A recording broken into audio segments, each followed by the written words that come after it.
का धन्यवाद करते हैं कि परमेश्वर ने फिर से एक मौका दिया कि हम उसके चरणों में बैठे और हम उसके लिए परमेश्वर का धन्यवाद करते हैं कि खुदा ने हम सबको सुबह से लेकर अभी तक हम सबको संभाल के रखा। हम उस महान परमेश्वर का धन्यवाद करते हैं। Hallelujah, hallelujah.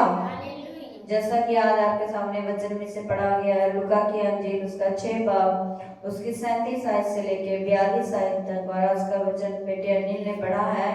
और यहाँ है दोष ना लगाओ। हालेलुया। परमेश्वर का वचन क्या कह रहा है? दोष ना लगाओ। कई बार हम है ना कोई भी बात लेकर किसी पे उंगली उठा देते बिना सोचे समझे, पर परमेश्वर हमें कहता है कि हमें किसी पे भी उंगली नहीं उठाना चाहिए, क्योंकि अगर हम किसी को दोषी ठहराएंगे तो हम भी क्या होंगे? हम भी दोषी ठहरेंगे। क्योंकि जब हम किसी को एक उंगली दिखाते तो 3 उंगली किधर आती है? हमारे ऊपर ही आती है। इसलिए परमेश्वर का वचन आज हमें बताना चाहता है कि हम क्या करें, है ना। परमेश्वर के वचन से आज हम सीखेंगे कि परमेश्वर हमें अपने कलाम के द्वारा हमें क्या समझाना चाहता है। Hallelujah, hallelujah. अपना ध्यान वचन की तरफ लगाएं। लूका की अंजील उसका 6 बाब उसके 37 आयत पर यहाँ परमेश्वर का वचन क्या कहता है? दोष मत लगाओ तो तुम पर भी दोष नहीं लगाया जाएगा, दोषी ना ठहराओ तो तुम भी दोषी नहीं ठहरे जाओगे। हालेलुया। प्रभु का वचन क्या कह रहा है कि दोष मत लगाओ तो तुम पर भी दोष नहीं लगाया जाएगा, और दोषी ना ठहराओ तो तुम भी दोषी नहीं ठहरोगे। हालेलुया। अगर हम किसी को है ना किसी के ऊपर दोष लगाते हैं तो हम भी क्या होते हैं? दोषी होते हैं। अगर किसी को हम दोषी ठहराते हैं तो परमेश्वर का वचन कहता है कि तुम भी दोषी ठहराए जाओगे, क्योंकि परमेश्वर का वचन कहता है जैसा तुम मनुष्य के साथ व्यवहार करोगे तो परमेश्वर भी हमारे साथ वैसा ही व्यवहार करेगा। हालेलुया। इसलिए परमेश्वर का वचन यहाँ कह रहा है कि दोष मत लगाओ तो तुम पर भी दोष नहीं लगाया जाएगा, और दोषी ना ठहराओ तो तुम भी दोषी नहीं ठहरोगे। अगर हम किसी को गलत नहीं कहेंगे तो परमेश्वर भी हमें गलत नहीं कहेगा। हालेलुया। इसलिए परमेश्वर का वचन में यहाँ कहता है कि क्षमा करो तो तुम्हें भी क्षमा किया जाएगा। अगर हम किसी के अपराध को क्षमा करते हैं तो परमेश्वर भी हमारे अपराधों को, हमारे गुनाहों को क्या करता है? क्षमा करता है। अगर हम किसी के अपराध को क्षमा नहीं करते तो खुदा भी हमारे अपराधों को क्या करता है? क्षमा नहीं करता। क्योंकि वचन में लिखा है जब हम प्रभु की सिखाई प्रार्थना करते हैं तो परमेश्वर का उसमें वचन कहता है कि अगर तुम मनुष्य के अपराध को क्षमा करोगे तो तुम्हारा स्वर्गीय पिता जो स्वर्ग में है तुम्हारे भी अपराध को क्या करेगा? क्षमा करेगा। अगर कोई व्यक्ति अगर गलती करता है तो हम उसके गुनाहों को क्षमा करते हैं, उसकी गलतियों को क्षमा करते हैं, तो परमेश्वर भी हमारे गुनाहों को है ना हमारे अपराधों को क्या करता है? क्षमा करता है। Hallelujah, hallelujah. देखिए, लोग पूरा नाप दबा दबा कर और हिला हिला कर और उभरता हुआ तुम्हारी गोद में डालेंगे, क्योंकि जिस नाप से तुम नापते हो उसी से तुम्हारे लिए भी नापा जाएगा। हालेलुया। परमेश्वर का वचन क्या कहता है? लोग नाप दबा दबा कर और हिला हिला कर और उभरता हुआ तुम्हारी गोद में डालेंगे, और जिस नाप से तुम नापते हो तुम्हारे लिए भी उसी नाप से नापा जाएगा। हालेलुया।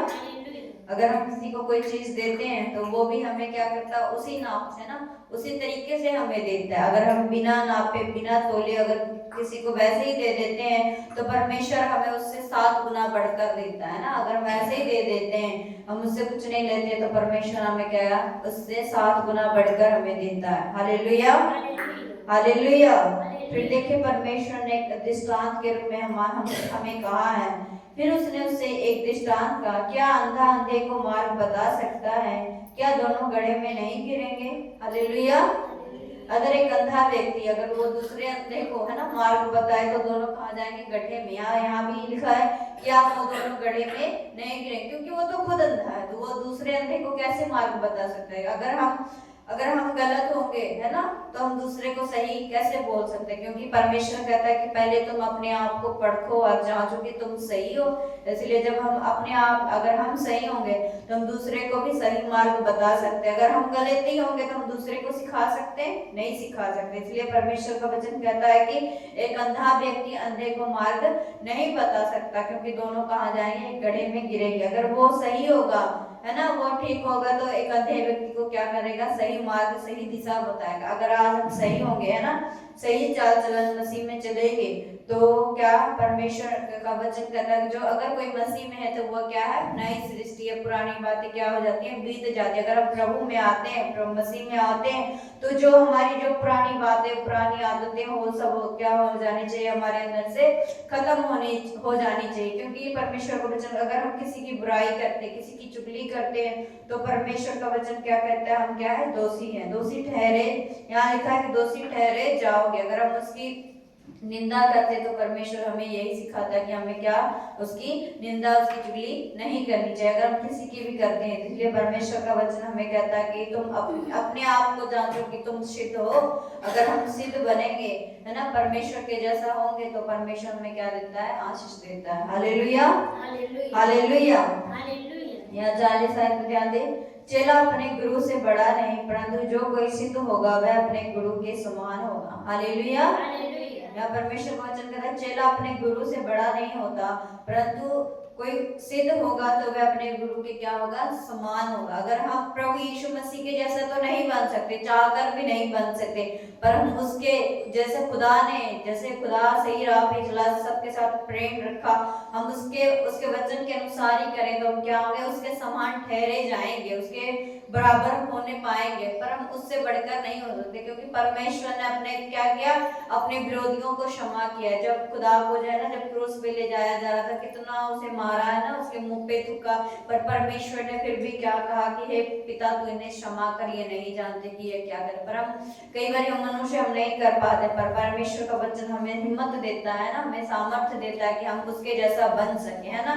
हर बुरी आदतों को, बुरी बातों को जो हमारे अंदर होती है, हम सब उसको क्या करें, दूर कर सके। हालेलुया, क्योंकि एक जगह बाइबल में है, एक पापनी स्त्री थी, और लोग जो फरीसी लोग, जो शास्त्री लोग थे, वो सब क्या करने, उसे लेकर आया प्रभु यीशु मसीह के सामने, और उससे कह रहे कि प्रभु ये पापी है, पापनी स्त्री, ऐसे क्या करते हैं कि मूसा की व्यवस्था में लिखा है कि इस पर पत्थर मारो।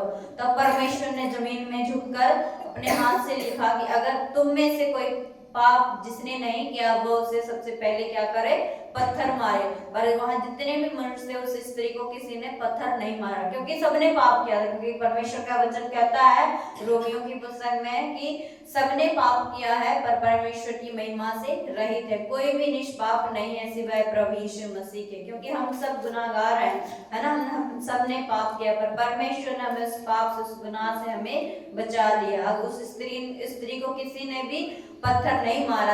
तब परमेश्वर ने उस स्त्री से कहा कि किसी ने तुझ पर पत्थर नहीं मारा, तो वो स्त्री कहती है नहीं प्रभु, मुझे किसी ने पत्थर नहीं मारा।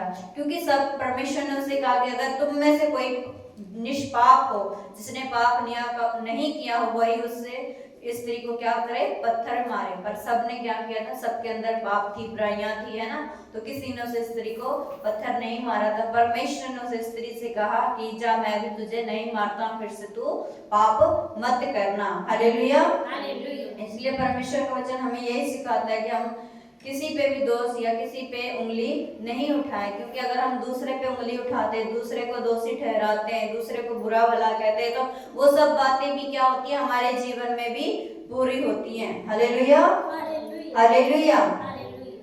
देखें 42 आयत पे, जब तू अपनी ही आंख का लट्ठा नहीं देखता, तो अपने भाई से कैसे कह सकता है भाई ठहर जा, तेरी आंख से तिनके को निकाल दूं। हे कपटी, पहले अपनी आंख से लट्ठा निकाल, तब जो तिनका तेरे भाई की आंख में है भली भांति देख कर निकाल सकेगा। हालेलुया, क्यों देखें यहाँ परमेश्वर का वचन कहता है कि जब अगर हम सही होंगे ना, तो हम दूसरे को भी सही मार्ग बता सकते हैं। अगर हम ही गलत होंगे तो हम दूसरे को सही मार्ग, सही राह नहीं बता सकते। इसलिए परमेश्वर का वचन कहता है कि पहले तुम अपने आप को जांचो कि तुम सही हो, तुम सिद्ध हो, तब दूसरे को क्या करो, सही मार्ग, सही राह बताओ। इसलिए परमेश्वर का वचन में यहाँ यही बताता है कि वो कहता है कि पहले अपनी आंख से क्या कर, तू लट्ठे को निकाल, तब तू भली भांति अपने भाई से कह सकेगा कि ले आ भाई, मैं तेरी आंख का क्या करूं, तिनके को निकाल दूं। मतलब कहने का परमेश्वर का कि हम अपने आप को पहले जांचें कि हमारे अंदर जो बुराइयां, जो कमियां, घटियां हैं, जो परमेश्वर को पसंद नहीं, अगर हमारे जीवनों से दूर होती है ना, हम अपने आप को पहले जांचें, तब हम दूसरे इंसान को, दूसरे मनुष्य को भी कह सकते हैं कि ले आ भाई, मैं तेरे लिए ऐसा कर दूं, या है ना, परमेश्वर के वचन के अनुसार हम उसको भी सिखाने वाले हो सके। हालेलुया। हालेलुया। इसलिए परमेश्वर का वचन हमें आज यही सिखाता है कि पहले हम अपने आप को जांचें, कहीं हमारे अंदर कमी तो नहीं है। अगर कमी है तो हमें परमेश्वर से विनती करना चाहिए, परमेश्वर हमारे अंदर से हर कमी को, है ना, जो खुदा को पसंद नहीं है, वो सब हमारे अंदरों से क्या करे, दूर करे और हमें अपने लायक बनाए। हालेलुया। हालेलुया। इसलिए परमेश्वर का वचन हमें यही सिखाता है कि हमें किसी पे उंगली नहीं उठाना चाहिए। हालेलुया। हालेलुया। और मैं इस वचन के लिए परमेश्वर का धन्यवाद करती, जो परमेश्वर ने हम सब के लिए दिया है, और हम इस वचन के द्वारा सीखें और अपने अंदर से हर बुराइयों को दूर करें। हालेलुया। हालेलुया। हालेलुया। हालेलुया। परमेश्वर इन वचनों के द्वारा आप सबको आशीष और बरकत दे। आमीन।